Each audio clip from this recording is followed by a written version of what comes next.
ओम शांति। 6 अप्रैल 2022 बाबा के आज के महावाक्य हैं। बाबा समझाते, मीठे बच्चे, ज्ञान की गुहिया बातों को सिद्ध करने के लिए विशाल बुद्धि बन बहुत युक्ति से समझाना है। कहा जाता है, सांप भी मरे, लाठी भी न टूटे। प्रश्न है, हाहाकार के समय पास होने के लिए कौन सा मुख्य गुण ज़रूर चाहिए? बाबा समझाते, धैर्यता का। लड़ाई के समय ही तुम्हारी प्रत्यक्षता होगी। जो मजबूत होंगे वही पास होंगे। घबराने वाले नापास हो जाते हैं। अंत में तुम बच्चों का प्रभाव निकलेगा। तब कहेंगे, अहो प्रभु तेरी लीला।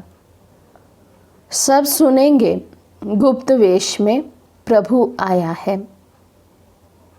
दूसरा प्रश्न है, सबसे बड़ा सौभाग्य कौन सा है? बाबा समझाते, स्वर्ग में आना भी सबसे बड़ा सौभाग्य है। स्वर्ग के सुख तुम बच्चे ही देखते हो। वहाँ आदि, मध्य, अंत दुख नहीं होता। ये बातें मनुष्यों की बुद्धि में मुश्किल ही बैठती हैं। गीत है, नई उम्र की कलियां हम। ओम शांति। भगवानुवाच। आगे श्री कृष्ण भगवानुवाच कहते थे, अब तुम बच्चों को निश्चय हुआ है कि श्री कृष्ण भगवानुवाच नहीं है। श्री कृष्ण तो त्रिकालदर्शी अर्थात स्वदर्शन चक्रधारी नहीं हैं। अब ये अगर भगत लोग सुने तो बिगड़ेंगे। कहेंगे, तुम इन्हों की श्रद्धा क्यों कम करते हो, जबकि इनका निश्चय कृष्ण में है कि वे स्वदर्शन चक्रधारी हैं। स्वदर्शन चक्र हमेशा विष्णु को या कृष्ण को ही देते हैं। दुनिया को तो ये मालूम ही नहीं कि श्री कृष्ण और विष्णु का क्या संबंध है। ना जानने के कारण सिर्फ विष्णु को व कृष्ण को स्वदर्शन चक्रधारी कह देते हैं। स्वदर्शन चक्र के अर्थ का भी किसी को पता नहीं है। सिर्फ चक्र दे दिया है मारने के लिए। उसे एक हिंसक हथियार बना दिया है। वास्तव में उनके पास ना हिंसक चक्र है ना अहिंसक। ज्ञान भी राधे कृष्ण या विष्णु के पास नहीं है। कौन सा ज्ञान? ये सृष्टि चक्र के फिरने का ज्ञान। वे सिर्फ तुम्हारे में है। अब ये तो बड़ी गुहिया बातें हैं। ये सब बातें युक्ति से कैसे समझाई जाएं, जो समझ भी जाएं, प्रीत भी कायम रहे। सीधा समझाने से बिगड़ेंगे।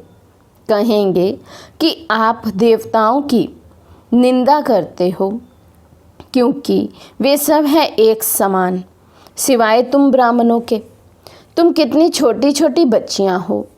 बाबा तो कहते हैं, छोटी छोटी बच्चियों को ऐसा होशियार करना चाहिए जो प्रदर्शनी में समझाने के लायक बने। जिसमें ज्ञान है वे आपे ही ऑफर करते हैं, हम प्रदर्शनी समझा सकते हैं। ब्राह्मणों की बड़ी विशाल बुद्धि चाहिए। प्रदर्शनी में समझाने के लिए सर्विसेबल को भेजना चाहिए। सिर्फ देखने का शौक नहीं। पहले पहले तो ये निश्चय चाहिए कि गीता का भगवान निराकार परमपिता परमात्मा शिव है। श्री कृष्ण को भगवान नहीं कहा जाता है, इसलिए गीता भी रॉन्ग है। ये बिल्कुल नई बात हो गई दुनिया में। दुनिया में सब कहते हैं कृष्ण ने गीता गाई। यहाँ समझाया जाता है कृष्ण गीता गा ना सके। जो मोर मुकुटधारी हैं, डबल सिर ताज व सिंगल ताज, सूर्यवंशी चंद्रवंशी व वैश्य शूद्रवंशी, कोई भी गीता की नॉलेज को नहीं जानते। वे नॉलेज भगवान ने ही सुनाए, भारत को स्वर्ग बनाया था। तो दुनिया में सच्चा गीता का ज्ञान आए कहाँ से? ये सब भक्ति की लाइन में आ जाते हैं। वेद शास्त्र आदि पढ़ते पढ़ते नतीजा क्या हुआ? गिरते ही आए हैं, कलाएं कमती होती ही गई हैं। भल कितनी भी घोर तपस्या करे, सिर काट कर रखे, कुछ भी फायदा हो ना सके। हर एक मनुष्य मात्र को तमो प्रधान ज़रूर बनना है। उसमें भी खास भारतवासी देवी देवता धर्म वाले ही सबसे नीचे गिरे हुए हैं। पहले सबसे सतो प्रधान थे, अब तमो प्रधान बन गए हैं। जो बिल्कुल ऊंच पैदाइश के मालिक थे, वे अब नर्क के मालिक बन गए हैं। तुम बच्चों की बुद्धि में ये रहना चाहिए कि शरीर पुरानी जुत्ती है जिसमें हम पढ़ रहे हैं। देवी देवता धर्म वालों की सबसे जास्ती पुरानी जुत्ती है। भारत शिवालय था, देवताओं का राज्य था, हीरे जवाहरों के महल थे। अब तो वैशाल्य में असुर विकारियों का राज्य है। ड्रामा अनुसार फिर इनको वैशाल्य से शिवालय बनना ही है। बाप समझाते हैं सबसे जास्ती भारतवासी ही गिरे हैं। आधा कल्प तुम ही विषय विकारी थे। अजामिल जैसी पापात्मा भी भारत में ही थे। सबसे बड़ा पाप है विकार में जाना। देवताएं जो संपूर्ण निर्विकारी थे, वे अब विकारी बने हैं, गौरे से सावरे बने हैं, सबसे ऊंच ही सबसे नीच बने हैं। बाप कहते हैं जब संपूर्ण तमो प्रधान बन जाते हैं, तब उन्हों को मैं आकर संपूर्ण सतो प्रधान बनाता हूँ। अभी तो कोई को संपूर्ण निर्विकारी कह ना सके, बहुत फर्क है। भल करके ये जन्म कुछ अच्छा है, आगे का जन्म तो अजामिल जैसा होना चाहिए। बाप कहते हैं मैं पतित दुनिया और पतित शरीर में ही प्रवेश करता हूँ, जो पूरे 84 जन्म भोग तमो प्रधान बने हैं। भले इस समय अच्छे घर में जन्म है, क्योंकि फिर भी बाबा का रथ बनना है। ड्रामा भी कायदे से बना हुआ है, इसलिए साधारण रथ को पकड़ा है। ये भी समझने की बातें हैं। तुम बच्चों को सर्विस का बहुत शौक़ होना चाहिए। बाबा को देखो कितना शौक़ है। बाप तो पतित पावन है, सर्व का अविनाशी सर्जन है। तुमको कैसे अच्छी दवाई देते हैं। कहते हैं मुझे याद करने से तुम कब रोगी नहीं बनेंगे। तुमको कोई दवा दरमल नहीं करनी पड़ेगी। ये श्रीमत है, ना कि कोई गुरु का मंत्र आदि है। बाप कहते हैं मुझे याद करने से तुम्हारे विक्रम विनाश होंगे, फिर माया का विघ्न नहीं आएगा, तुम महावीर कहलाएंगे। स्कूल में रिजल्ट पिछाड़ी को ही निकलती है, ये भी अंत में मालूम पड़ेगा। जब लड़ाई शुरू होती है तब तुम्हारी भी प्रत्यक्षता होती है। देखेंगे तुम कितने निडर निर्भय बने हो। बाप भी निर्भय है ना। कितना भी हाहाकार मच जाए, धैर्यता से समझाना है कि हमें तो जाना ही है। चलो तो हम चले अपनी मंजिल माउंट आबू बाबा के पास। घबराना नहीं है, घबराने से भी नापास हो जाते हैं। इतना मजबूत बनना है। तो कैसी भी कभी भी सिचुएशन आ जाए, बाबा कहते घबराना नहीं। यदि हम घबराए तो भी हम फेल की लाइन में आ जाएंगे। तो पहले पहले आफतें आएंगी फैमन की, बाहर से अनाज आ नहीं सकेगा, मारा मारी हो जाएगी। उस समय कितना निडर बनना पड़े। लड़ाई में कितने पहलवान होते हैं। कहते हैं मरना और मारना है, जान का भी डर नहीं। भल उनको ये भी ज्ञान नहीं है कि शरीर छोड़ दूसरा लेंगे। उनको तो सर्विस करनी है। वो लोग सिखाते हैं बोलो गुरु नानक की जय, हनुमान की जय। तुम्हारी शिक्षा है शिव बाबा को याद करो। वे नौकरी तो करनी ही है अथवा देश सेवा तो करनी ही है। जैसे तुम शिव बाबा को याद करते हो, इस प्रकार कोई भी याद नहीं करते हैं। शिव के भगत तो ढेर हैं, परंतु तुमको डायरेक्शन मिलते हैं शिव बाबा को याद करो। वापस जाना है, फिर स्वर्ग में आना है। अब सूर्यवंशी चंद्रवंशी दोनों ही राज्य स्थापन हो रहे हैं। ये ज्ञान सबको मिलेगा। जो प्रजा बनने लायक होगा वे उतना ही समझेगा। अंत में तुम्हारा बहुत प्रभाव निकलेगा। तब तो कहेंगे अहो प्रभु तेरी लीला। जानेंगे भी प्रभु गुप्त वेश में आया है। कोई कहे परमात्मा का व आत्मा का साक्षात्कार हो, परंतु साक्षात्कार से कोई फायदा नहीं है। समझो सिर्फ लाइट चिरागी देखी, परंतु समझेंगे कुछ भी नहीं कि ये कौन है, किसकी आत्मा है, वह परमात्मा है। देवताओं के साक्षात्कार में फिर भी कुछ भपका होता है, खुशी होती है। यहाँ तो ये भी नहीं जानते कि परमात्मा का रूप क्या है। जितनी पिछाड़ी होती जाएगी तो बाबा बुद्धि का ताला खोलता जाएगा। स्वर्ग में आना ये भी सौभाग्य है। स्वर्ग के सुख और कोई देख ना सके। स्वर्ग में यथा राजा रानी तथा प्रजा रहते हैं। अब न्यू दिल्ली नाम रखा है, परंतु न्यू भारत कब था? ये तो पुराना भारत है। नए भारत में सिर्फ देवी देवता धर्म था, बिल्कुल थोड़े थे। अब तो बहुत है। कितना रात दिन का फर्क है, अखबार में भी समझा सकते हैं।